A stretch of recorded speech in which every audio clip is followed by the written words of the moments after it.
Okay, welcome to the Lobo podcast. Today's guest, this is your host, Giovanni Diaz. Today's guest is John McCombs. So John grew up in Joliet. He's a veteran. He was a member of the United States Marine Corps. He now lives in Wicker Park. No, he doesn't. He lived in Wicker Park. Now he lives in Logan Square, which will be Wicker Park basically in 10 years. Oh, I am trying my new Audio-Technica 2020 microphone I just bought. It does have a little bit of more of a pop to it.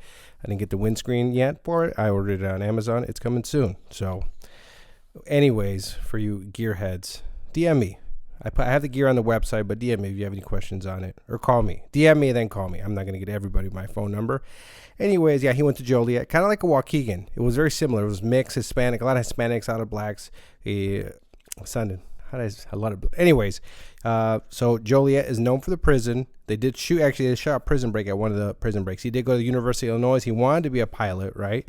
But then he didn't, right? He got into, creative writing? Yeah, and he did publish his first novel at 17. Yeah, there's more of a pop without the screen there. I noticed that. Anyways, he did publish his first novel at 17, The Alliance of Sarfank, The Eve of War. So if you want that book, DM him.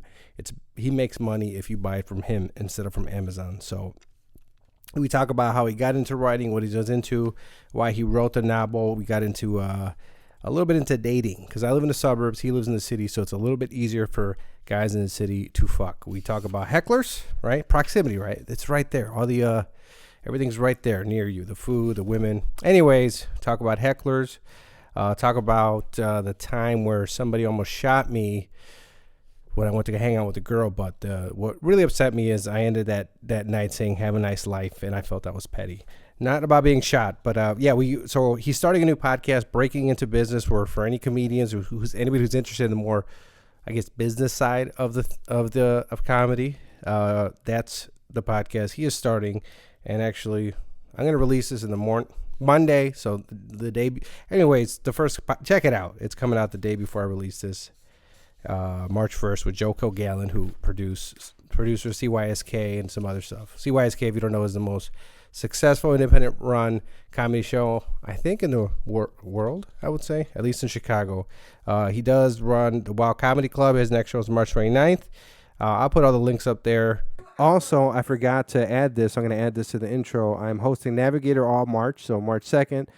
Tuesday, March 3rd, I'll be at the Tuesday 10 at Zany's. And then Friday, check out Jim Flanagan. I'm going to be at his album recording just as a audience member. And Saturday, I'll be at the Emerald in Edison Park. I'll be performing there, so check it out. Thank you. Lobo down.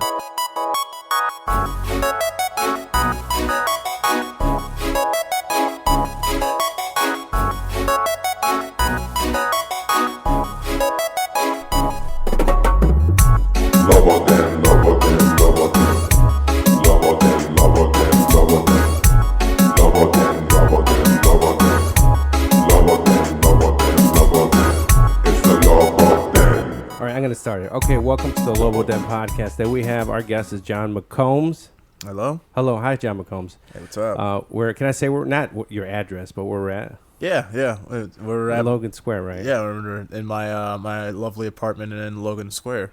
I feel. Do you see a lot of? I don't know. I feel like a lot of comics live in Logan Square. Do you see a lot of comics in the area, or no? Yeah. I see actually, who was it? Johnny Cosmo the other day. Tito, I saw him at the grocery store I go to. Yeah, I see a lot of, obviously the Blue Line-esque comics, the ones that hit up the mics out here. So I see them around. When you guys see each other in public, do you kind of look at each other and then nod, or do you actually speak to each other? I'll say what's up and then, just go about our ways. It's really no need to stop and have a conversation with a comic. You can see the mic later. Yeah, I already see them all the time, so it's pointless. How long you been living? Because you used to be out. You grew up in Joliet. Did you grow up in Joliet? Is that right? Yeah. Grew up in Joliet. And then how long you been out in the city here? Been in the city for about 2.5-ish years. Yeah, I moved here August of 2017. And do you like it up here? I do, yeah. Okay. I lived in Wicker Park first, and actually I like Logan Square a hell of a lot better. Which one's more hipster? Logan Square for sure. It's more than Wicker Park? Yes. Really? Well, Wicker Park is like it's like rich people. It's like what Logan Square is gonna be in 10 years. Okay, all right. So it's all like right. they're richer. It's older people. So it's like I'd say older, like I'd say like maybe early 30s, like just new families starting. Okay. You know, like hipsters who kind of are now like, oh, now we have a family. Now we have to take care of this thing. Let's get a labradoodle. Okay. Yeah. And then they come here. No, wait. They go to Wicker Park. Yeah. They go to Wicker Park. Yeah. Right. They just move further and further Yeah. down the blue line. It was. I don't know. I like. My thing with Wicker Park is I was driving once and I saw a guy. I don't know if it was. I'm pretty sure. I don't know. I don't even know this is reality. This is either a bit that somebody did in Milwaukee or this. I actually saw this, but I swear one of the two. I don't know if it's a real memory or I saw somebody in a unicycle or something like that. Or no, was it not? Maybe it wasn't a unit. It's that old school bike with that big wheel in the front. Oh yeah, that guy who wears like. Oh, so that is a guy, right? Yeah, that's a guy, and so he'll do the trick where he will stop really fast, and then he'll do like a complete somersault on his bike, and then but you have to pay him.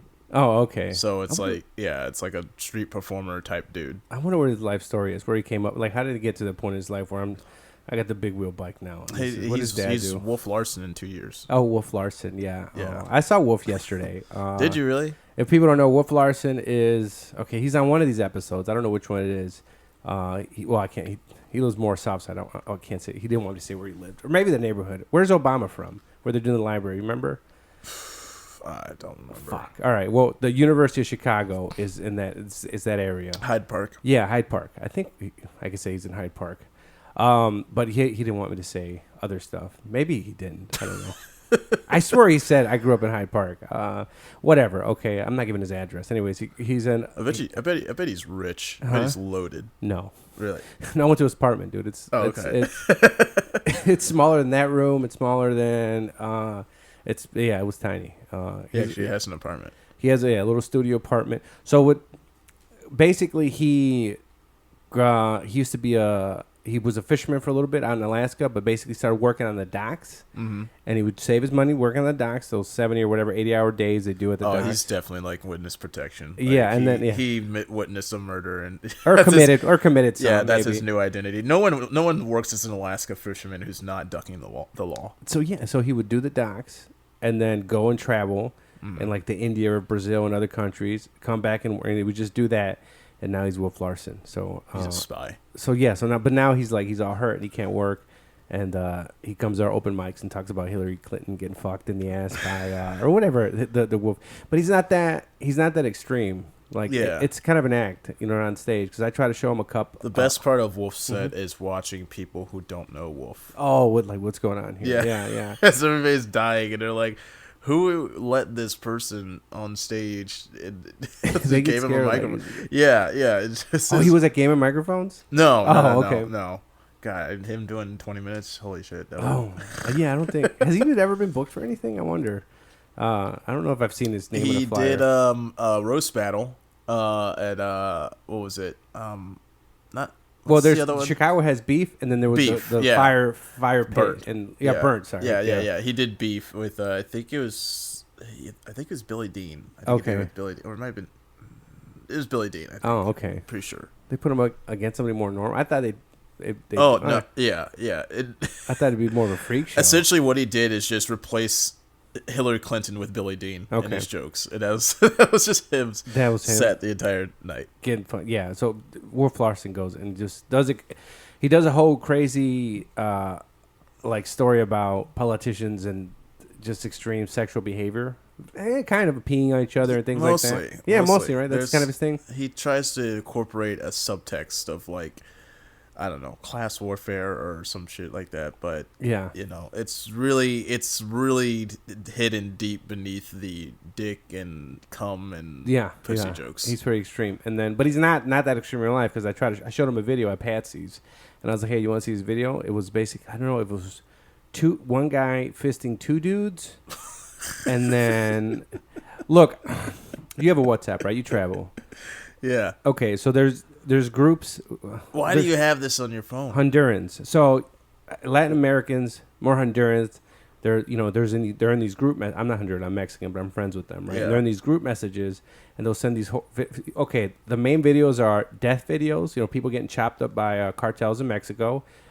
Dicks. So it's a hot chick, and all of a sudden, a dick comes out at one point, right? So it's like, oh, you click on a hot chick, and then she'll have a dick.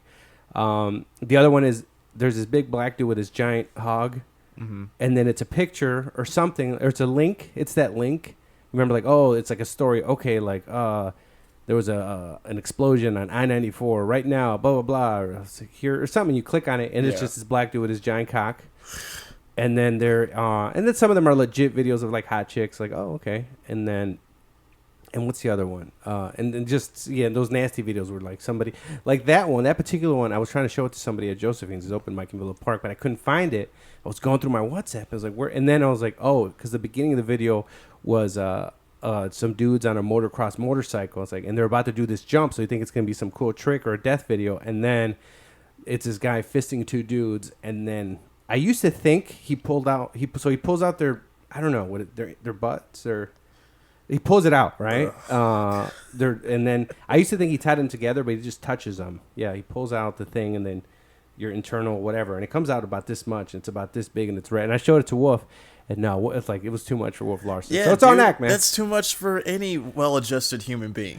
Yeah, you see, I got these Honduran WhatsApp videos. Oh, dude. Don't even blame it on the Hondurans over here, dude. That's a part of you. Come on, no, dude. It was before. Like now, it's like empty sense of all this stuff because of the Honduran videos, dude. Like, well, why do you keep watching these?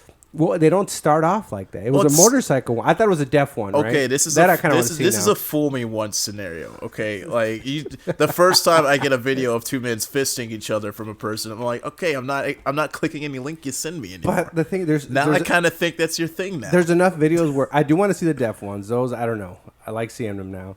That sounds whatever. I do. All right. I got the first one's like, oh my god, this is horrible. But now it's like you got more. Like I want to see them. You know what I mean? This is your confessions of becoming a serial killer. No, I don't want to kill anybody. I just want to watch them die. Yeah, you just torture cats right now. No. I don't like cats, but I would never torture cats. See, that's how it starts. I know. A buddy of mine. He's half Honduran, half Puerto Rican. His uncle. He threw a cat. No, it was like a dog out the window because he was supposed to babysit a dog, and he's like, I don't want to take care of this one. And the freeway just tossed him out. Anyway, so you grew up in Joliet. Sorry about that. Little tangent. You grew up in Joliet, right? I love this transition. Sorry. This is amazing. So it's like about you being in Joliet. Now, I don't know. In the back of my head, Joliet has a little bit, like, I know I'm from Waukegan. It sort of has a reputation, and Joliet seems to have a reputation. Are there, like... It's the Indiana of the suburbs. Okay. It gets a reputation of being like a trash city. So is it white trash? Is it Mexicans? Is it what's it's pretty like? Mixed, man. It's like my high school I went to was 40% Hispanic. I'd say probably 30% black and like 25% white and then like 25% or 5% other. Okay, that sounds Waukegan-ish. Yeah, well, so it's pretty mixed. So you have like your predominantly black neighborhoods, you have your Hispanic neighborhoods, and you have your white neighborhoods. And so the thing about Joliet though is it's geographically it's huge. Like it covers a lot of square miles. So there's good people like make the assumption that there aren't good parts of Joliet. There are parts of Joliet where there's like quite a bit of money and looks like a fancy suburb or whatever. North Joliet or something. I don't know if it has a name. West side, like west side towards Joliet Hills. Is that a thing? I made it up. Yeah, it's places around Joliet West. Okay. The immediate area around there is actually pretty nice. But Joliet, it goes everywhere from like it's looking like the suburbs to like rundown fucking like inner city neighborhoods almost, and then also like cornfields. Okay. So it encompasses a huge area. It's just a lot of what people see is like the the trashier parts and the jail. Yes. Did you guys have a state penitentiary there, right? Mm-hmm. Okay. Yeah, there's the old Joliet prison, which I think is shut down there. They shot Prison Break there. And then there's another prison nearby it that's a lot. It doesn't look as much like a prison. It looks like it could be like a community center, honestly. Okay. But then like the old prison, you drive by it, like this. Yeah, this straight up looks like like huge guard towers, barbed wire, all that shit. Yeah. Okay. And then you went to from high school. Did you go? You went college and Marines? You were JROTC NROTC. You're Navy. Yeah. So I did. I got a scholarship out of high school for ROTC. So I went to University of Illinois. I did ROTC. Champaign. Yeah. Yeah. Right. Okay. I did ROTC down there. I was a Marine, what we call Marine option. So the Marines gave me my scholarship, and I went into the Marine Corps. So were you an officer? Were you an officer? Yeah. Yeah. Mm-hmm. Wow. Yep. No, I wasn't. I was just in JROTC in high school, Junior Reserve Officer Training Corps, which the people don't know. It's like, it's the Army class, I guess. It's for all the kids that don't want to go to gym. That was me. Yeah. Okay. Yeah. Or there's a few like gun ho dudes that like. Yeah. There's like two types of ROTC kids. There's the ones who are like super gung ho, like want to show up early, go to drill practice and spin rifles and shit. And then there are people who are just want to get out of gym, who like I'll wear the uniform. Just like barely like don't tuck in the shirt on the uniform or just walk around. Yeah, it's one of those two.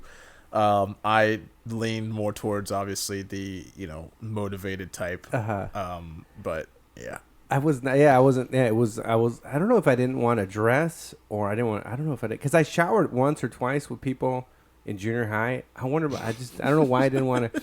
Oh, you know what? I didn't. I don't think I minded the gym part. And I remember when I went to registration, we had a thing called cross rifles, which was which was the survival training class, and then you'd go to this camp, and I'm going to say Fort Benning, but I don't know which fort it was. But you go out there and you train and you do mapping and stuff. And I was watching the video and they were like, I want to do that. This seems cool. Yeah. So I signed up for it, but I never went because I signed up for the class, but I don't know if I didn't have the right health insurance or something because I had like Medicaid. I don't know something, or I didn't get health insurance to go to insurance waiver to go, make sure you're covered or something.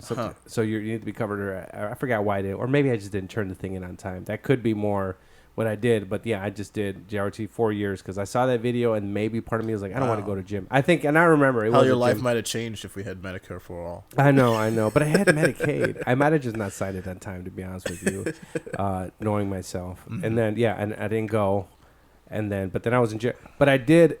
That JRGC, I learned personal finance. That and this other class, if I never took it, I would never have learned about saving money and 10%. Because I don't know if your high school, outside of JRGC, they didn't teach us any of that. No. Like, it was part in like we learned certain life skills that I've never would have learned outside in the regular classes. I mean, I had some cool teachers who were like, look, today we're supposed to like watch a movie or whatever, but I'm gonna show you how to balance a fucking checkbook. Yeah, like that's not a part of the curriculum, but this is a life skill you need, and I'm just gonna teach you what APR is. Yeah. And they should have that. That should be like a required course instead of making you take like a humanities or whatever in a college, like Western civilization. Who gives a shit? Teach people how to like change the oil in their car, or what's a bullshit like interest rate on a loan. Yeah, like I swear I'd feel like at least more than half of these athletes wouldn't end up broke if they would have some basic financial training, dude. Like, you know what it is though? It's like their families though.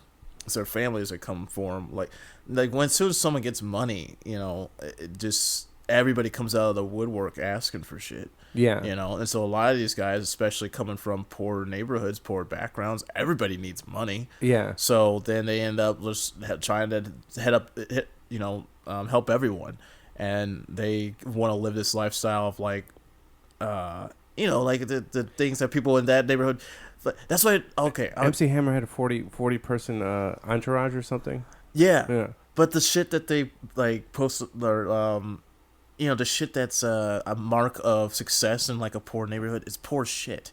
It's shit that depreciates in value. Cars, fucking. That's why I never got into sneakers. Cars, like fancy. Like Bill Gates isn't wearing whatchamacallit, all dudes, Gucci outfit. Yeah, or these something dudes like that. drive Honda Civics. It's not a. Warren Buffett has a Honda Civic or something like that. Yeah, but he's worth billions and billions of dollars, and that's like the kind of the the cycle that people get in is spending their money. That's a poor mindset. Spending your money on shit that doesn't matter. I just thought right now, maybe you should teach a class in high school, right? And in college where you just get taught not how to be Jewish, right?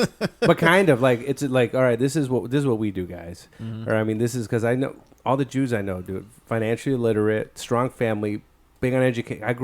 I worked for Jews since I was 16. I was at a country club. I was a caddy, so I was caddy for Jews. You know what I mean? So I pay, I'd watch I'd watching their balls. I'm also listening to like some of the stuff they talk about and things like that. But they're all everybody's financially literate. Of people fisting each other. Yeah, and I'm like, man, and Highland Park, it's all Jewish neighborhoods. So and at the caddies, I would caddy with Jewish kids. So it was like, and I don't remember I don't think my mom knows personal finance, to be honest with you. Like, sometimes I find she'll ask me for money, but then sometimes I find slips at the house where she got like a loan from one of those payday loans, and I was like, why did she just ask me for fucking on? It's like, what you need, or they do the tanda. I don't. So they do it in other countries where everybody pulls in this money, and then you pull a number, and when you get your number, you get, so you put like $100 every week, and when you pull your number, you get the 1,000 or the 1,500 or whatever. It's some like third world Hispanic, and I think they do it in other countries. Line of credit, I don't know. Interesting. Yeah, and I catch her like doing, and I'm like, why are you in the and it's like, I don't know, but yeah, I'm trying. I don't know what your relationship with your parents is, but now it's like I feel like I'm educating them more now. I'm like a parent son or something like that. No, I got a good relationship with my parents, my mom and dad. They're split now, but my dad lives out in Arizona right now, and my mom lives in Joliet still. When did they split up? Or when growing up, when they were together? Or? Yeah, they were together. They didn't split until after I had moved out. Actually, it was I think it was like 3-4 years ago. Okay. They got officially divorced. But my dad had been like traveling around for work and whatnot. So what does he do? He's a civil engineer. He does a lot of like contract work for the government and shit. Okay. So he does he just goes where the work is. So he's on the road a lot, or he's living in other places a lot. I mean, he's pretty much since I was 12, I want to say, he had been working jobs where he was like out of the state. So he'd be like on job assignments at a certain whatever for like a few maybe months or something like that, or yeah. So he'd go to New York or DC, Baltimore. I think he's been all over the place. So he's your brothers and sisters. Yeah, older brother, older sister.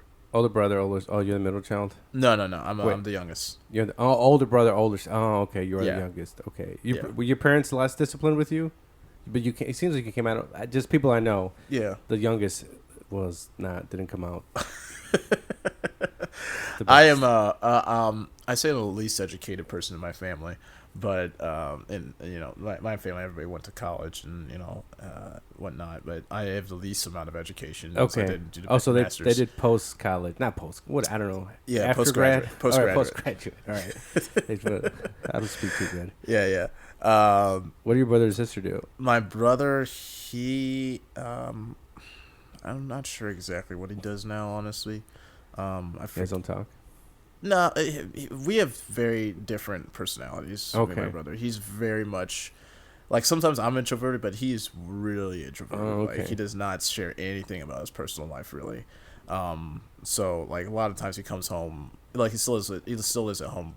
A lot of times he just comes home and goes straight to his room. Okay. My sister. That's my sister. Oh yeah. Yeah. One of them. Mm-hmm. One of them is very extroverted. Yeah. I'm the extrovert of the family. Yeah. My sister, she's married, has 2 kids, and she's a family psychologist. Yeah, so she's a doctor. But yeah, she's crushing it. She's obviously, has her life together, and I'm telling jokes. So. Okay. But you have a job too, right? Mm-hmm. Yeah, you like. Yeah, I work at a law firm. Yeah. Downtown. Oh, you're a lawyer. No, I'm God, no. Yeah, not enough time in that field. No, I just I mostly just call clients all day. Okay. Yeah, it's a real simple job. Tucker Brookshire works there too. Oh, he does. Yeah. With the glasses, right? No, because isn't Tucker, because Tucker Millette has the 8-bit bit. Tucker's got red hair. It's tall red hair. Oh, okay. I know who he is. Typically well dressed. Yeah. Yeah. Well dressed. Okay. Well dressed white comedian, red hair. Yeah. But so you went to Champaign, uh-huh. right? And then you went off. What'd you study? Or creative writing. Creative. Yeah. Were you wait? Okay. So when did you have an inkling? Did you choose? Did you want to do comedy at that point, and you chose it for that, or you were just no. a writer? I liked writing. So all through like high school, all through junior high, I loved writing. Mm-hmm. I actually published a novel How old are you? 17. Yeah. Barely legal. Yeah. Sort of, because you got to be within 5 years. Anyways. Well, that was what was holding me back, was all the naked pictures in it. Yeah, I published a novel and was super into writing. And honestly, I try to sometimes get back into long form writing. I think like stand up has kind of ruined me in that regard. Okay. Yeah, because I write like 3 sentences and I'm like, I feel like I'm bored. Like no one's gonna want to read this shit. Yeah. So I'm trying to break myself of that. But in any case, I did creative writing because at first, actually, I went into the Marines because I wanted to be a fighter pilot. Okay. But I'm terrible at math, so I figured out. And before that, I actually wanted to go to Air Force. And then I found out, 4% of the Air Force are pilots. Okay. And everything else in the Air Force looked like it sucked. I did like not want Office. to do it. Yeah, it was all just boring crap. So I was like, okay, maybe I'll go Army. Army doesn't have fighter pilots. I'm like, all right, well, Marine Corps. And so that's why I kind of put me down that path. So I originally went to college under they used to have the Institute of Aviation at U of I. So I was going there to fly. And it was aviation human factors major. That's what I got accepted into. It's actually the easiest school to get into. Really. Okay. Yeah. So and then after one semester of that, I was like, I don't want to do this anymore. So was it the math or what like? Do you remember what just? Part of it was just the time commitment. Like I had to, you had to get a certain amount of flight hours in a semester, and so I had to actually. What I thought was the best flight schedule was the worst flight schedule because my flights, I was flying in the late afternoon when the winds are the strongest. So it could be a perfectly sunny day like today, and you can't fly because the winds are too strong. So then you're coming in Saturday morning to make up your flight time. The hours. Yeah, and that sucked. Yeah, so I was just like, my heart wasn't in it. Flying was neat. It was pretty novel, but it was like, it's just okay. After a few times, it's just like, this is another thing. So I got bored of that. So I was like, well, ROTC is already paying me to go to college, and they are letting me study whatever I want. So I'm going to study something I like. So then I transferred to creative writing. Creative writing. Mm-hmm. Right. That novel. So what was the novel about? How'd you get that published? I have it here. I can actually grab it really quick if you want to look at it. Yeah. Yeah. I don't know if you want to pause it or what. No, I'll just talk, dude. Right. I'll just talk to what you're doing. Let's see. I'll look around. We're in Logan Square. This looks like a stained glass window here. I'm not sure what's going on. U of I. Okay, I'll tell you. So he was at U of I. I went to U of I for a week. I think I've said this before. I went for a week, but then I came back for a girl. Okay, here we go. All right. The Alliance of Sarfank. The evil. Oh, is this? What is it called when you make stuff up? Lies? No, there's fiction, right? Fiction. Yes. All right. Yeah. All right. So this is. I'll put this up here. It's called The Alliance of Sarfank: The Eve of War by J. Whoa. Yeah. J.E. McCombs. Yeah. Oh, that sounds so legit, dude. Pseudonym. Yeah. Yeah, that's like so that's your name, right? Though John, Yeah. And then you have a middle name. Yeah, Everett. Is it Earl? Oh no, like No. Tiger Woods. Okay. Wait, is it Earl? Cover up My by John. parents loved it. Who's this? Never So named who? it Earl. Adam Mucci. Do you know who that is? How'd you? Yeah, he the was publisher? actually somebody I knew through my youth group. Yeah. So I knew he liked to do he liked to draw and make art. So I was like, I do my book cover. Can I read this? I Yeah, gotta read this. yeah, This yeah, is yeah. what is this called? This is your mini Biography. That's Biography, all right. biography before I became a comedian, and it was like, I gotta make this funny. Okay, so I'm gonna read this, and I don't know if the last time I've read, to be honest with you, maybe yours. It's English, so good luck. Let's see. I remember. Okay, yeah, I'm Mexican. J.E. McCombs. Okay, J.E. McCombs currently resides in the city of Joliet, Illinois. Hey, shout out to Joliet. Yeah. He has had a passion for writing ever since he was a young boy. Young boy. That sounds so. Such a young, sexual, right? lad. Yeah, I owe much of my. Oh, this is in quotations. Do I say quote? I owe much of my creative talents and taste for fantasy to watching Star Wars as a kid and being absolutely mesmerized by it. Now going to my senior year of high school, I feel I should share that very same passion with the world. The Alliance of Sarfank is my first book, which I have invested years of sweat, frustration and joy over. I pray the world will love it as much as I do. Pray. Whoa, that was intense. I like that. This is at 17. So what is such an innocent kid? Oh wow, yeah, dude. This hadn't been laid yet. So how did you go from writing to getting something published at 17? Well, it's actually self-published. So it was through this company called Ex Libris, and so they, formatted it and everything, and printed it up and got it. So you can actually still buy it on Amazon. Actually, yeah, I'll put a link up. The Alliance of Sarfank, the Eve of War. I don't really care anymore. No? I don't think I've gotten a single royalty check. No. This is the publishing company. Yeah, I don't want to give them too much business. Fuck them. But Fuck Exilberus, dude. All right. Honestly, I would just buy the books myself because I got a discount as an author and just sell them, cash in hand to other people. Oh, okay. So that's just what we'll go. Yeah, I was just I make more money this way. And then officially, you're not supposed to do that. You're not supposed to resell it. But it's my book. I'm gonna sell it for whatever the fuck I want. So what's the gist of the Alliance of Sarfank, the Eve of War? Oh well, it's got a synopsis on the back too. All right, I'll read the synopsis. Okay. Yeah, because if I say it, it's gonna be yeah. It comes out as douchey, right? Yeah. If you say when you do your own bio, I don't know. Okay, I gotta send a bio to somebody today. God, I hate. Selling yourself sucks. You're selling yourself because you got to sell yourself, but when you're a comic writer, you kind of hate yourself, and you don't. This is up and down. Yeah, you're suck. None of these are real accomplishments. He came in first place at a comedy competition and Chuckle Fucks. Who gives a shit? All right, here we go. This is a synopsis of the Alliance of Sarfank, the Eve of War, and I'll describe the picture. There's a guy with a dagger. What is this called? A cloak, a tattered cloak, a tattered cloak, a dagger. And then there's these. He's going into looks like a cavern, and there's these two eyes. So it's probably Puerto Rican eyes. Or something in there. Yeah. No, it's some menacing. Might be some creature. For years, the land of Sarfank has enjoyed prolonged prosperity. Never would its people have thought that this peace was about to be shattered. A long thought dead race of beasts lives among the citizens of Sarfank, bidding their time as they wait for their chance to retake the land that was once theirs. A boy, bearing I added that part. A boy bearing, that sounded weird, like I'm some pedophile, but I'm not. All right, that was weird. You keep going there, and no one's really. I'll tell you why. In that direction. It's in my head. But I'll tell you why. I just was involved. I'll tell you in a second. A boy bearing the same name as his country and his group of powerful allies must plunge into the very lair of their enemy in order to find a way to stop them and raid their homeland for the greatest battle it has ever witnessed. So there's going to be. What was the name of this guy? So that character is actually a character in the book named Saracourse. Okay. Yeah, and so he's a human, and I can't remember. That's an actual. What else was I trying to depict in that scene? He's about to fight a dark elf. Okay, he's gonna fight the dark elf. So yeah. So I'm assuming growing up, so what were you into? You read. Reading? Yeah. Science fiction novels is what I'm assuming? No? Some of those. So I was into...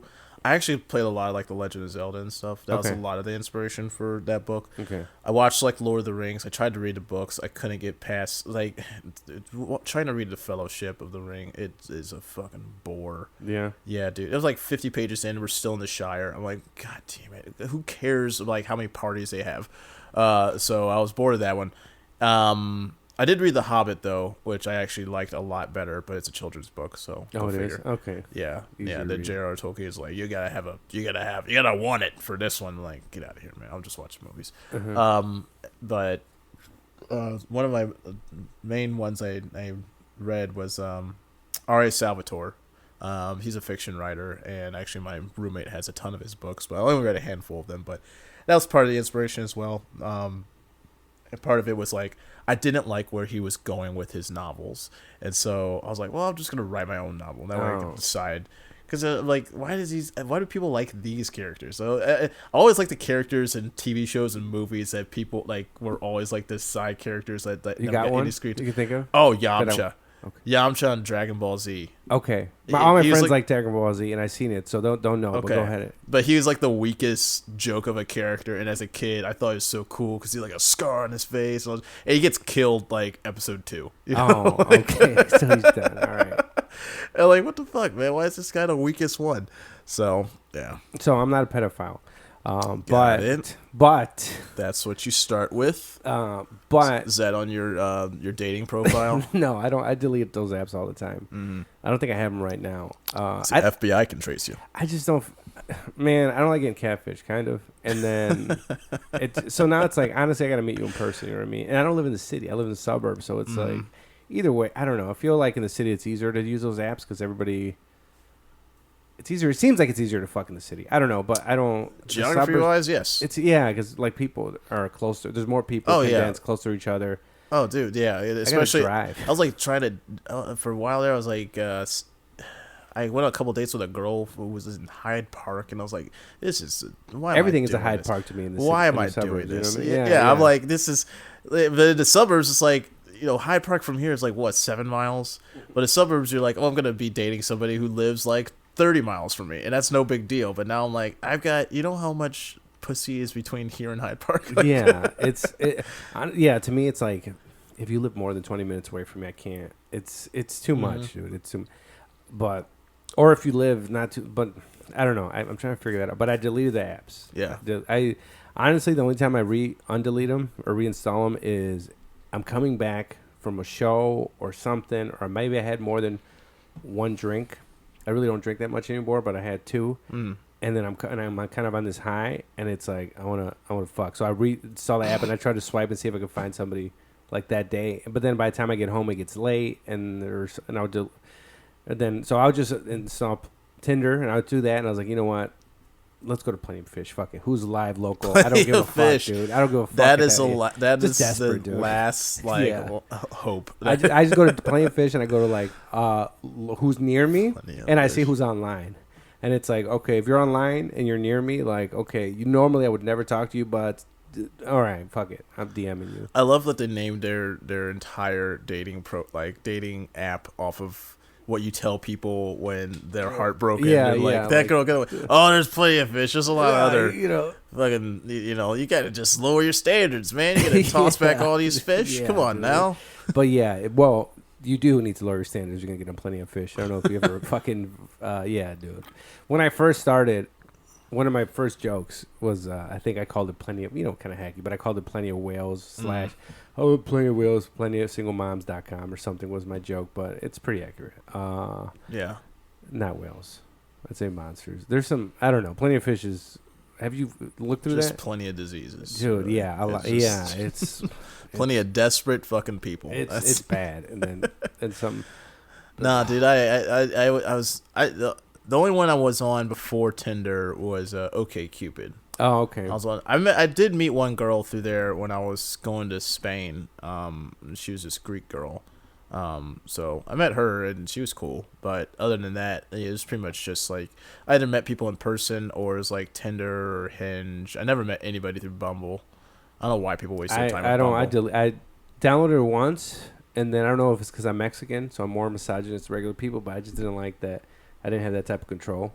And the women, I was like, wait, so she has to message me? And I was like, I think it's a machismo thing. And I was like, you know what? Fuck this. I don't believe in this. And I deleted it. I don't know. It just bothered me. Here's the thing, though. It's like a lot of women obviously can't speak for many, and a lot of men. It just upsets the dynamic that I think we've naturally conditioned to. Yeah. I think naturally most women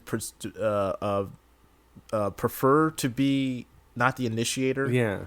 And like to be pursued, I guess, or whatever. But I'm trying hard not to get canceled right now. Oh yeah, yeah. But it just doesn't fit in with the wiring of how we think. Yeah. It's now they have like Bumble for friends and stuff. I don't know. I had it and I'd be upset. It would upset me looking at the app, and I deleted it. But now they're deleted because it's like I gotta meet you in person. Really, I gotta like even after I meet you in person. Like this will happen to me. I'll talk to a girl. I meet them in person, but I start communicating them through Snap, right? And I'll see their snaps, and then I forget. They look better to me than when I first met them because of filters on Snapchat and the videos, and I'm like, man. And I start kind of falling for this chick who doesn't exist. Wait, you go from Tinder to Snapchat?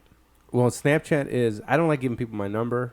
Honestly, my phone number is for like close, somewhat professional, or close personal friends or family. Or Instagram. Yeah, or no, it's so this is if I meet a girl, You can change your Snapchats. Wow. Yeah, I prefer to communicate through Snapchat with women if I can, because Instagram I don't look at. I Sometimes, do and I don't. Sometimes, dude, how old are you again? 35. 35. Sometimes you're 35, and sometimes you're like 23. You know? Yeah, like, dude. That's what Louise. Catch me on Snapchat. Yeah, like what? Yeah, that's the preferred. Like I just met this chick recently, right? And then, but I don't want to. Right now, I'm communicating with her on Instagram, because I met her in a comedy dynamic. Yeah. Like I met her at a mic, and I went up and just talked to her and her friend. I was like, oh, you know what's?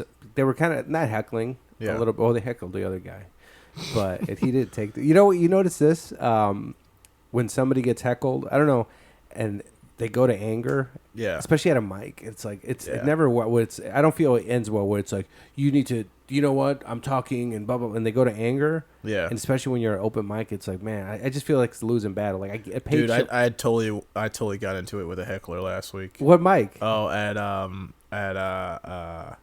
what was the one on Tuesdays? Tapster. Tapster. Yeah, Okay. it was just these two girls. Like you been to Tapster before? Not in a while, but yeah, I've done Tapster. Okay, but it's like chicks, literally, right? Yeah, it's literally. Oh no, I've been to Tapster. I know which one. Yeah, but they're in the front row, which is you're literally on top of you. You know, and they're talking whatever. You know, I try to ignore it. White chicks? No, Hispanic. Oh, okay. Yeah, I think they were dating. Okay, but in case, they were talking, and so I was trying to ignore it, like halfway through. But it's not like was this conversation or were they like? I mean, like literally one you? of them was like on top of the other, like talking to, like not even facing me Okay. at all throughout the entire first like 2 to 3 minutes of my set, and it's like at the point where it's just like looking at him like, and then I didn't really say anything, and then they looked at me like, I was like, what? I was like, they said what? Like, yeah, like you're being kind of loud. I'm sorry. Like, and they're like, oh, okay. Are we being they got an attitude with me? All right, you know. And it was like, well, if they're like, we're leaving. I'm like, okay, well, you know, just you can go to the back and talk or whatever. I don't really care if you talk, but if you're like in the back, but you're in front row, like literally like talking over me. And so the one of them got like stormed off, and then the other got off the hit a hissy fit and whatever. I'm like, all right, bye, whatever. I'm just trying to dismiss it, and then she flipped me off. Okay, fine. Yeah. Then went and complained to the front. They have hoop earrings or red hair? No, Okay. no hoop earrings, no red hair. These are like Puerto Rican. oh no, these are Wicker Park Hispanic people. Oh, okay. Yeah, right, they're like, we're new. Yeah, I get it. Yeah, and so then one of them. So I went on with my set, and I still got laughs. And it wasn't like, but then one of them came back afterwards, and why did you do that? Like, why are you? Like you were talking, you were in the front row talking, and it's like you can't handle that. You should be able to handle that. I'm like, oh my god, I'm not gonna get into it. I did. The only thing I messed up is.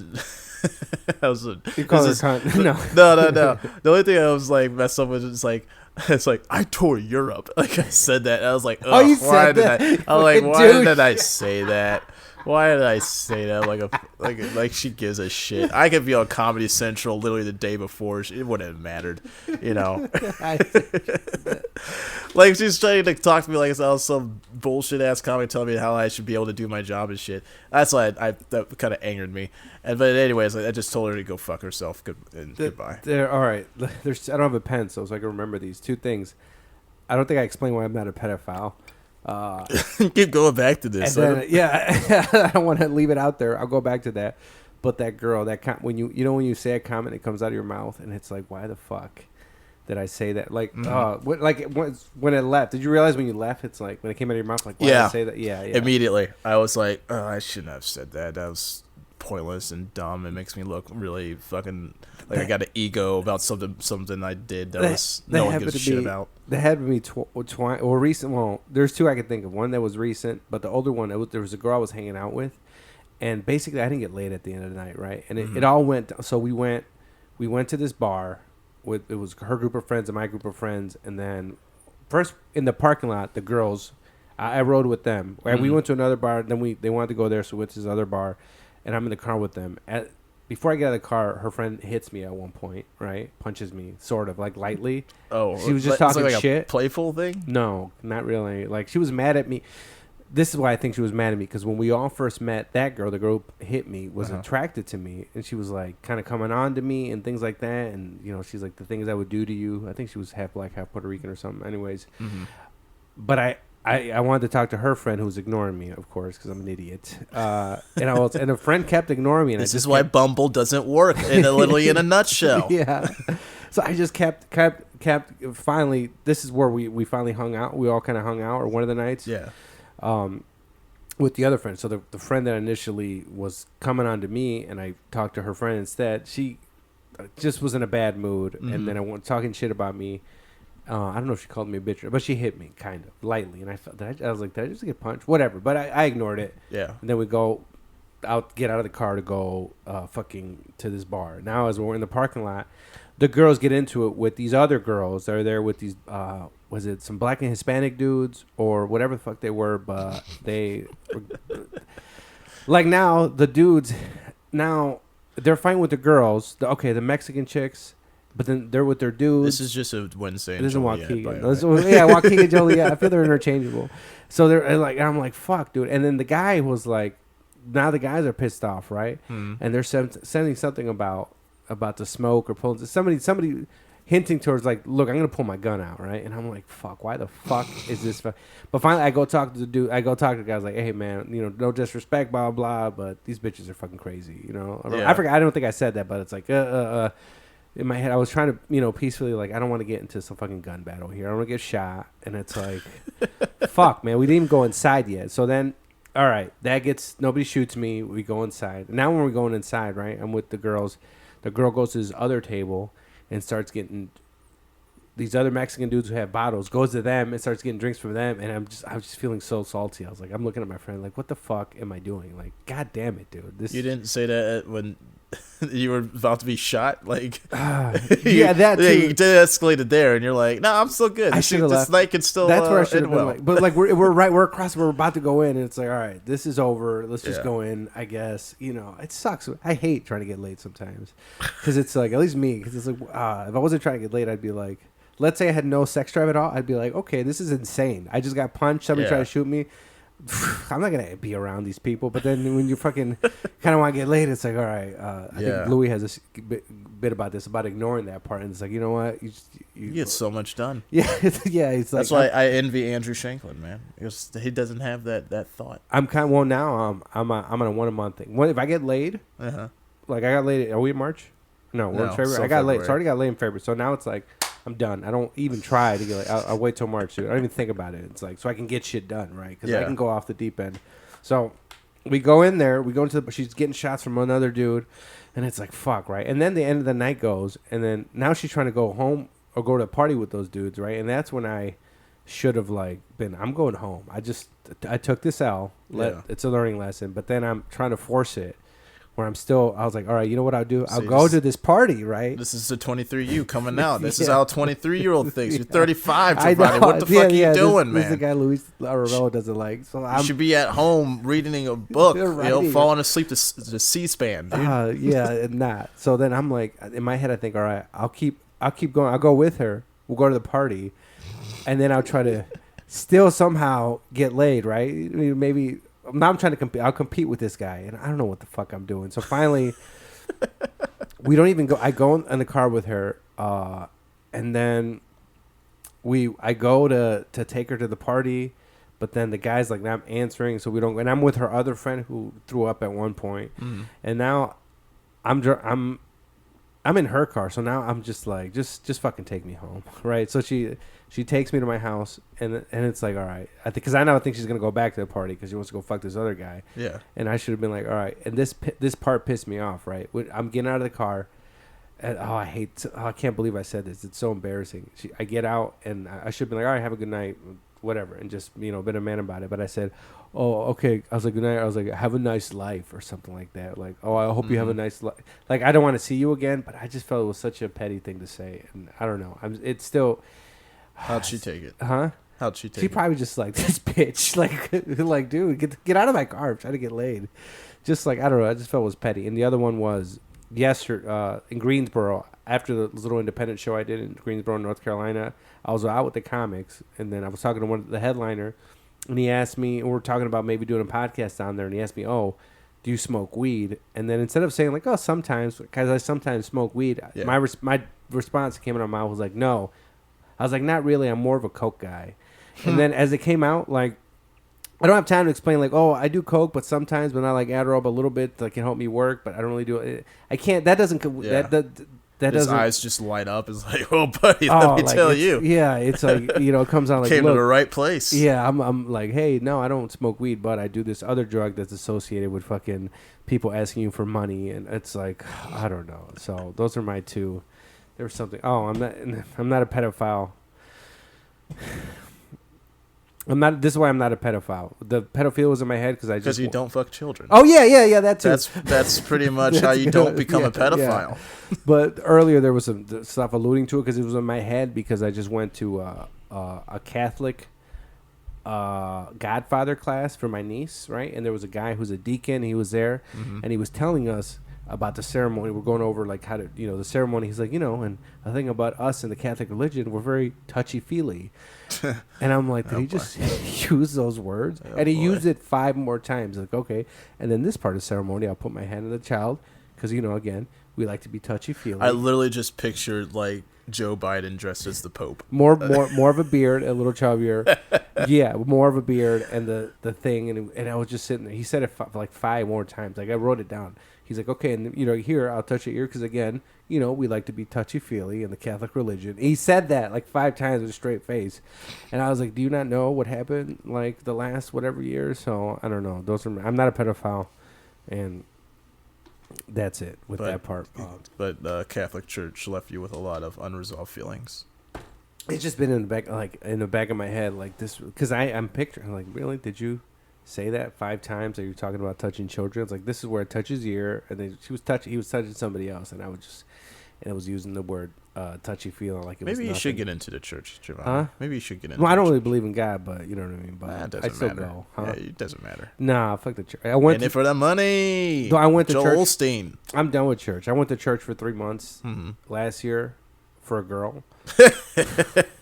So I don't want to do that again. Yeah, I was there every Sunday. Every single thing you've done, bad decision, has been related to women. Well, yeah, that's why I cut it. Now I'm done. You know what I mean? Like I'm done until March. Oh, it's got in a gunfight. You know what I regretted that night? Saying "Have a good life." Oh yeah, yeah. That was my biggest regret. I didn't get laid, and I told the chick "Have a good life." I almost died.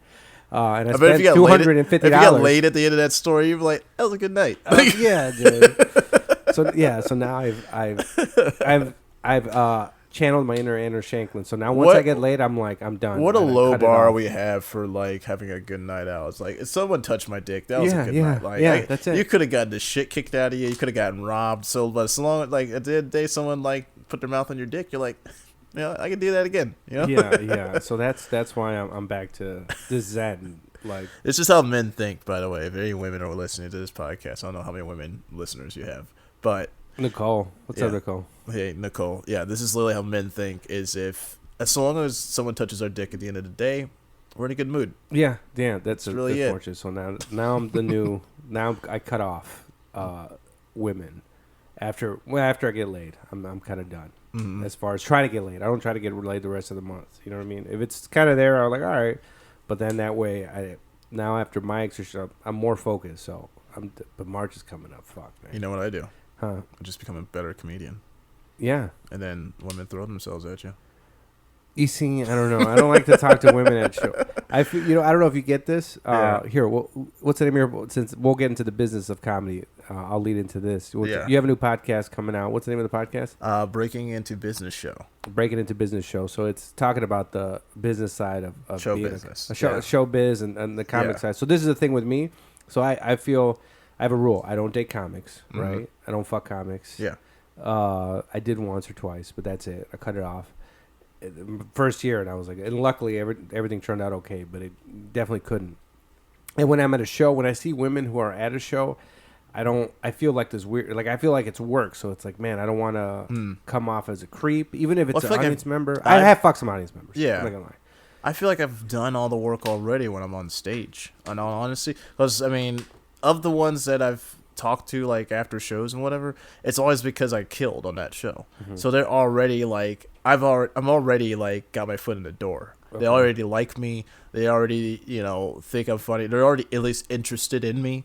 So I'm not starting from scratch, I can just kind of play off of, just this shit I just did on stage, and they're all about it. So I'm like, all right, cool. Everybody wants to hang out with the fun guy, and I was just the funnest guy in the room. Yeah. So, I've already established myself at that point, and then it's kind of, from there, I mean, it's easy. So. Yeah. Yeah. I fucked somebody in Beloit. What's that? I fucked some old lady in Beloit twice. Oh, Beloit. I told you about one of them. Yeah, you did. Because you were doing the little videos. Yeah, I told you about the nastier one. Did you meet her at Mustang's? Oh, yeah. Both. Oh, wait. No, one I did. Not the one I told you about. I met. You got laid at a Crane's Butter show. Yeah, dude. And she was like, she worked at the plant with her son. They worked at the Chrysler plant, and her son was coming in at 4 a.m. from the late shift, and she lived with her son that she got a job, or he got her a job at the Chrysler plant.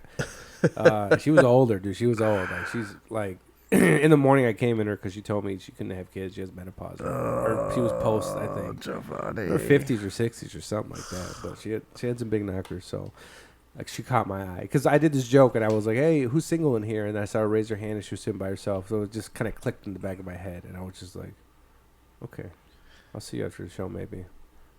And then, yeah, I fucked her. I left my weed pen there, which was it was a good one too. It was those, they don't make them. It was those Ben Baller ones that were like the throwaways, which I loved, and it was a good weed pen. It was a sativa too, and then and she sent me a Snapchat. She had Snapchat. Yeah. And she's how old is she? She was a white chick, but she was kind of like a Rachel Dolezal, where she fucked Mexicans only and Mexican, and then she had an accent, and I was like, what kind of accent is that? It was a white chick kind of doing. It was weird, and I was like, where are you from? And it's like, well, it's just like. But it was so weird. It was one of the weird, but I'm like, well, like these. And I was like, but she was white. She was a white chick. So she was like, it was like a Dolezal type of thing, but with the Mexican culture. So that was, but like I don't fuck comics, but audience members, I mean, it was out there, but if it's going to be around here, I don't know. Because I talk to people differently, or especially I'm at a show. Like I feel more at a professional level, so I won't be like Giovanni at a bar talking to a girl trying to get laid will be different than me. Like I said, that girl I just met, I asked for her Instagram. Not her. If I was at a bar and I met that girl, I wasn't on a mic or anything like that, I would ask for Snapchat immediately. But I want to look professional. You're trying to send them dick pics though. I got caught sending one on Snapchat. Anyways, my friend, he was across the room and he saw like a light flashing. He was like, "What the fuck?" And he's like, Giovanni, he's like, are you over there sending dick pics? And he's like, fuck. He's like, and I was like, yeah, I was. Wait. Like you were taking a picture of your dick in the bar? I was in my bed, but the door was open. And then he just sees, because the flash on my phone. And he's like in the kind of living room or cross speaking kind of, it was night, so the lights were kind of off. And he's over there and he's like, he sees a flash and another flash. And he just yells like, are you sending dick pics? And I was like, oh, shit, yeah, how'd you know? Here's the thing about dick pics, Giovanni. You only need one, man. Well, I wanted to get the right angle and shot. You know what I mean? But you only need one in your pro. Yeah, just have a good one. But this is Snapchat. And then you just, okay, I used to have. So you're going to keep retaking pictures of your dick. This is hilarious. Yeah, because then it goes away or something. But but I used to have a stock one. I used to have a stock dick pic that I took a photo shoot once, and I had a stock one that years. But I don't do that anymore. I don't send dick pics anymore. Like this, unless it's like requested. Yeah, put like a sepia filter on it, some black and white. Shit! I wonder how it would look now with these filters. Noir filter. Nashville's I just used that thing for my last Instagram little dick post. with cat ears, Oh, the Slurpy dog. Oh god! But the podcast. So what's it? What do you want to focus on? Not getting scammed by Sonia D? No. All right, I'm talking shit. It's focusing on the business side of comedy. So it's a lot of the shit that's not. Talking to a lot of comedians, I hear a lot of them talking about, being bitter about getting booked and shit like that. And they're like, no, I'm so funny, I'm so this. And I was like, well, okay, when's the last time you sent out an email?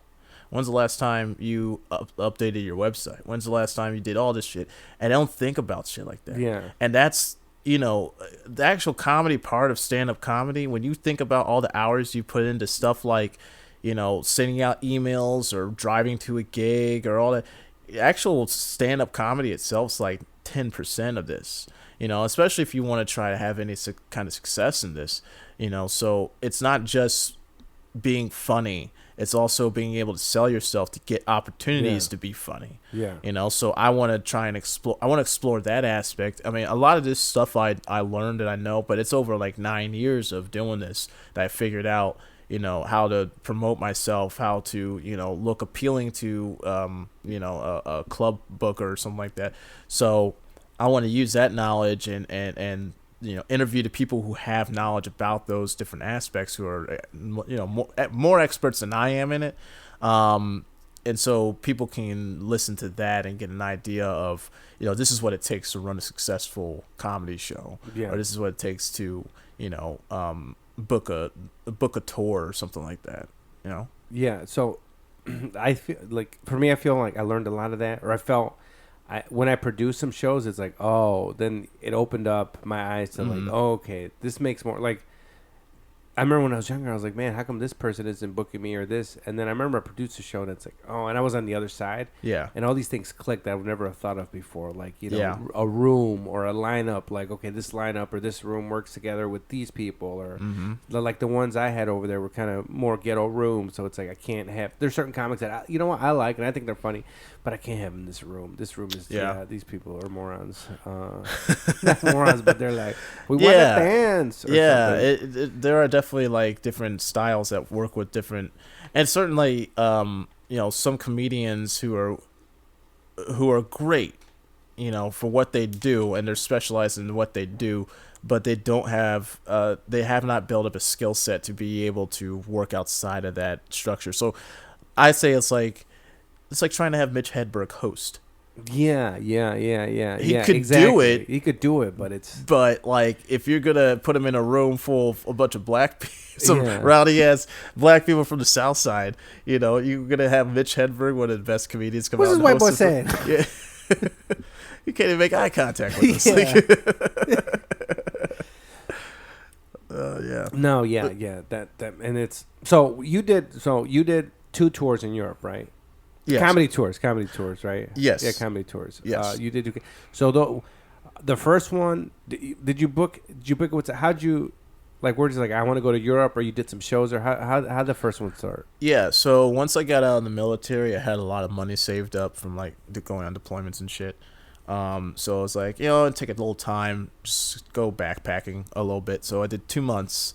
I went around Europe, just kind of backpacking around, and so while I was out there, I was like, I'm interested in like learning about comedy out there, doing comedy. So everywhere I went, I would Google stand-up comedy and then the city I was going to. And a lot of places had an English-speaking scene, even if it was small. And I either tried to get on a show or an open mic while I was there, or I was running a podcast at that time too, where I was like, okay, well, let me interview people about what doing comedy is like in Poland or in Italy or something. So I'd sit down with the producers at the very least, if I couldn't get on a show, and talk to them for an hour. Get to know them that way. And so when I decided to come back the following year, the following year I did a tour. I was like, I wanted to co-headline a tour with Andrew Frank when he was here. Great comic. He's originally from St. Louis. Now I think he's touring or something. He lives in Seattle. I think it's Seattle. Something like that. He lives in Washington. Washington State. But in any case, I co-headlined with him because I just set up a. What was it? Where'd you co-headline? In Europe. The so tour was you and him, right? Yeah. So we did a tour together. I think we did 8 cities. And so afterwards, I made the context. I'm like, okay, I didn't make money on this. Okay. But I feel like if I go solo, I can make money. Okay. And so that's what kind of started the tour for last year, which was 28 shows, and I solo headlined. Okay. So. And I made money on that one. I made quite a bit of money on that one. So I was like, all right, well, shit, this is viable. This is feasible. I can make money doing this. So why would I, waste? Well, I don't want to say waste time here, but it's like, I found a different avenue in which I could explore to go and get what I want, and that's Europe. So I can already headline, I can already tour over there. So why am I not doing that already? So now I'm, booking another tour where I already have 23 shows lined up. I'm trying to do the goal is 50. The goal is 50. Mm-hmm. Now 50. What amount of time would that? What time was the second tour? Like how many months was the first? That was 36 days. I did 28 shows in 36 days. Was the first one? No, that's the second one. The last one. Yeah, the first one was like 12 or 14 days, something like that. Oh, okay. Yeah. And so on this next one, you want to do 50 shows and how many? 90. In 90 days. Okay. Yeah. I'll probably end up doing more actually, but I just started booking like this year, so at the beginning of this year, so it's not going to happen until September is when it'll start, and then it'll conclude at the end of or beginning of December. So and that's because you could travel 90 days visa free in Europe. Okay. So that was kind of like, okay, well, I have now 90 days to go and do as many shows as I possibly can. Okay. So that's what I want to do. And it's going well. I'm booking out so far. So, yeah, I'm just going to try and do as many shows as I can. How do you get asses and seats in Europe? The booker, you on social media? Combination. The booker? Okay. So it is either I plug into a regular show that's already happening there and they bring in headliners. So I'll do that. So usually if there is already a local scene that already has the work already done, I'm like, great, awesome. I don't have to do as much. So let me first off, as a courtesy, I want to be like, I don't just want to come in and like upset what they got. Let me try and work with them because they already know the area. They can help me. And I was like, okay, you guys can produce the show and / promote it, and we'll do a door split or something. Then at other shows, there is no scene there, and I'm the only act. So I'm You're reaching out to venues there, or what's that? You're reaching out to venues there. Yeah. Okay. Yeah. So I'll reach out to the venues directly. They'll say, "Oh yeah, cool, awesome." Usually what I do is I when you Google the city you're going to for stand-up comedy, you can look at past shows that took place there. And so I'll go to like their events on their Facebook. See, when's the last time they did a comedy show? Oh, okay, they did one like in November. So they have experience in doing it recently. I'm not the first one trying to do it here. So I know that they're at least receptive to the idea of comedy. So then I reach out to them, and then we go back and forth, negotiate a deal. Typically it's like a door deal. I've actually got some pretty good ones where it's like, yeah, they'll let you keep the door. We'll keep the drink sales. Yeah. And all I gotta do is worry about the promotion aspect of that, which I've learned a lot through taking out Facebook ads and how that whole system works. It can be very complicated. It's more there's a lot more nuance in it than people realize at first. But I mean, even I'm still like figuring it out, honestly. But once you got it figured out, it's a real big aspect of promoting yourself, overseas. The ads. What I do over here is I just DM people until I get blocked. I think that's been the best. Well, maybe because of how Facebook has changed a little bit. It's a little bit harder for people to see your stuff. Oh yeah. So I try to plan in getting blocked for a few hours or a day, and start have my but it's kind of like I have a sort of like a list. All right, these people local go, but yeah. So I have my little list, and then I DM block, not DM, but DM until I get blocked, kind of, and then follow up with certain people, and so I do that that's kind of what I did when I got tricked into producing a show recently.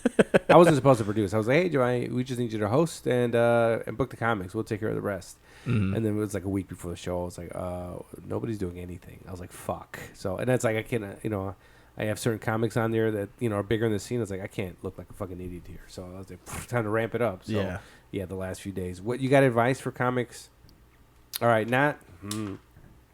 all right, comics a little bit into it right now. They're like a few years into it, and they're trying to get booked more, or trying to maybe book their. So they're not starting open micers, because who knows? But you got specific advice that you have over that you can give them in regard to what exactly? Like okay, so this is my advice would be like be wary of getting brought into what is it called? When you bring bringer shows, Oh, bringer bringers. shows, right? Because Yeah. you don't realize. But you're that's gonna be in bringer. that's a new comic thing though. That's like something you figure out like super early on. I feel like. Yeah, because it's bringer shows.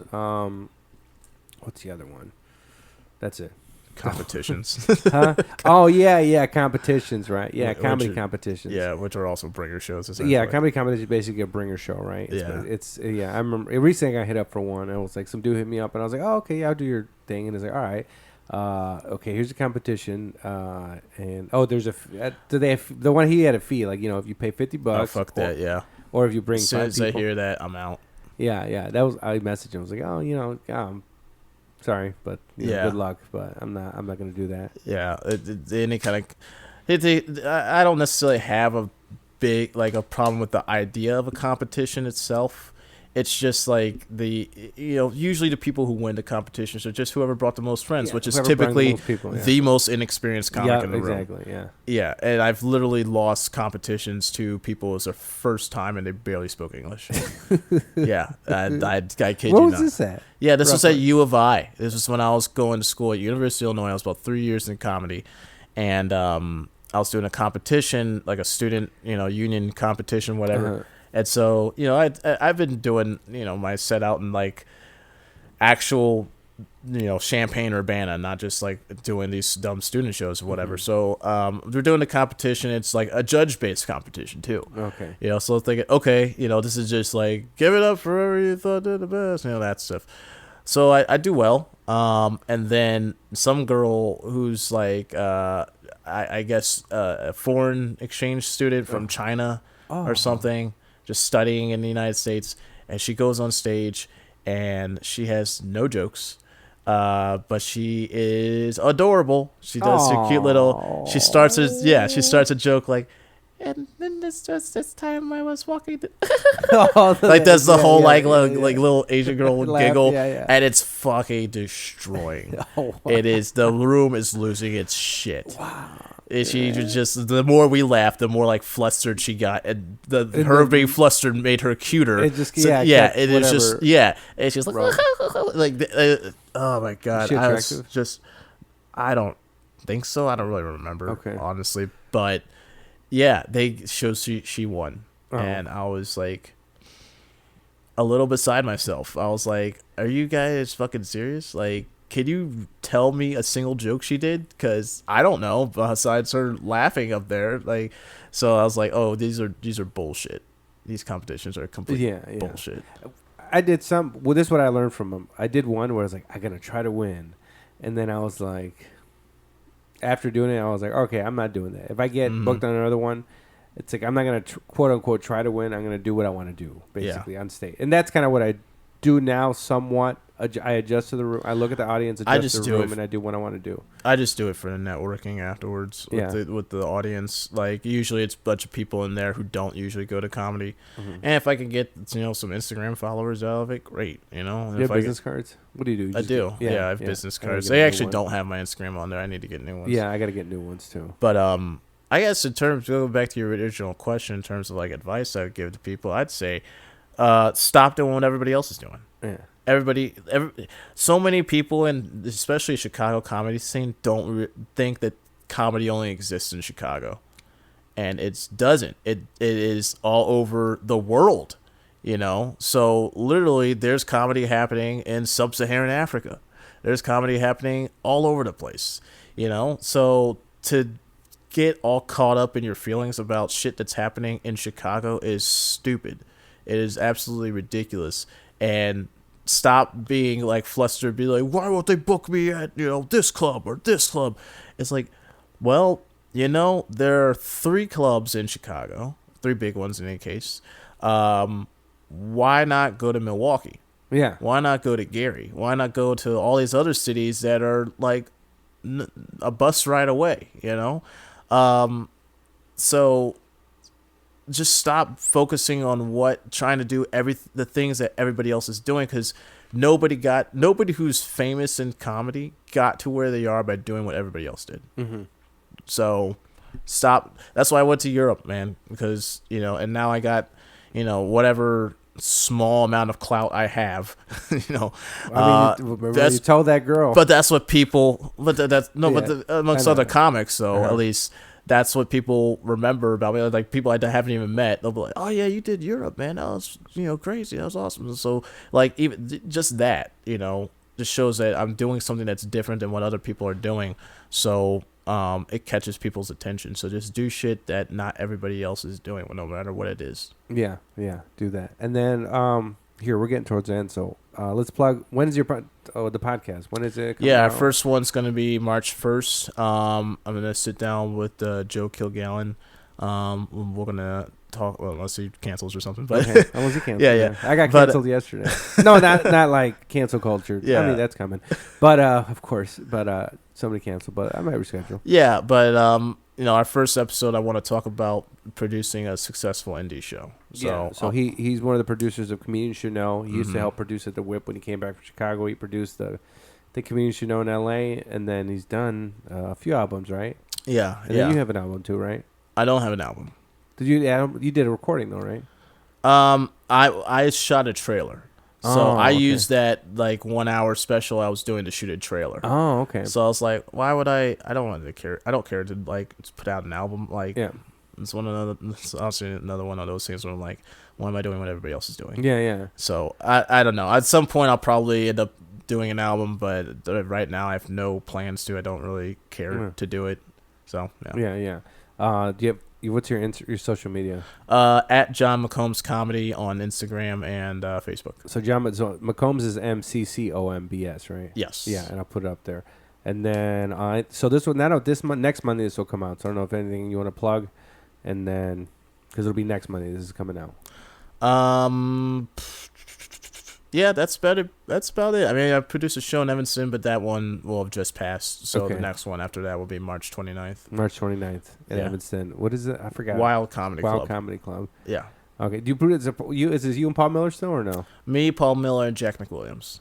I don't know Jack McWilliams. Yeah, he used to run a show up in Wilmette, and that's kind of how I got to know him. But he's a good dude. Okay. What the hell's my social media? You want to plug your book? I'll put the Alliance of Sarfank. I'll put it. Yeah, the Alliance of Sarfank, the Eve of War. You don't have to buy it. It was written by a 17-year-old and reads as such. So a lot of exposition. Okay, J.E. McCombs. But I swear there are words on every page. So every page. Yeah. What is my social? All right, so my social media is the same. Lobo 9110 because when I had AOL, I wanted to be Lobo, and they said we don't have it. So through suggestions, 9110, and then I stuck with it. I probably should change that. Anyways, but I won't. Lobo 9110 LOBO 910 for Instagram, for Facebook too, and Giovanni JHOVANY because my parents are Mexican and didn't know how to spell, so they sounded out phonetically. Do I have other? I think I have a TikTok. I'm not sure. But why? I don't use it. I don't even know. Why do you have all Because Brian Morton put that thing time, that screenshot showing how much more users, TikTok or views it has on Instagram. So I downloaded it or I set one up, maybe just for the podcast. Brian Morton's he used to be the manager of the Laugh Factory. Now he's at Zany's Old Town. And I saw that and I was like, all right, let me download one. But then I never did anything with it. Yeah, and I don't don't. There's no reason and there's to. Nothing, and there's one thing. There's no reason. What else? If you're not the type of person who's gonna put out TikTok videos, don't get a TikTok. Yeah, I don't. Don't try and force it. That's the worst. Is when someone tries to. I feel everybody's trying to force it now, right? It's like going back to your other point. I feel there's a lot of forcing. Dude, now. It's like when people teachers would be like, "Okay, we're gonna learn fractions through a rap song now." Like that type. Just stop. Just teach us fractions. So don't follow me on TikTok because I don't have anything up there. And I don't even know what it is. And what the fuck do I? Oh, Lobo 91 is the same for all my social media and Lobo Dem podcast on Twitter, and then Lobo 9110 is my Snapchat. But honestly, I use that sometimes to promote local shows, but it's really more for trying to get laid. Also, your Honduran snuff porn. Yeah, no, that's WhatsApp. That's WhatsApp, sir. And if you like and subscribe, and then if DM me if you want a decal, I have one. And there was fucking one more thing I was supposed to say, and I don't. It's Snapchat. If you want to fuck me, message me on Snapchat. But I don't know if I want to fuck anymore. Are you giving? Are you not religious? Right? March is just around the corner. Yeah, Lent's coming. So or March. Yeah, I gotta fuck for March. I'm like a snake. I gotta feed and then I'm good for like a month. But March is coming. I'm giving something up for. I'm giving up Diet Pop for Lent. Do you give? I'm not religious, but do you give anything up for Lent? No. No. Okay. I'm not a Lent person. So last year I gave up masturbating, but I had sex with a girl. I should have gave it all up because then I was just. I had sex with somebody I shouldn't have because I was just. Whatever, and then see, I'll probably just lose my mind if I don't. Yeah, so I need to come. yeah, oh, it's a Louis C.K. Yeah. All right. I think that's it. All right, John McCombs, thank you for having me on. Or you. All right. Lobo then.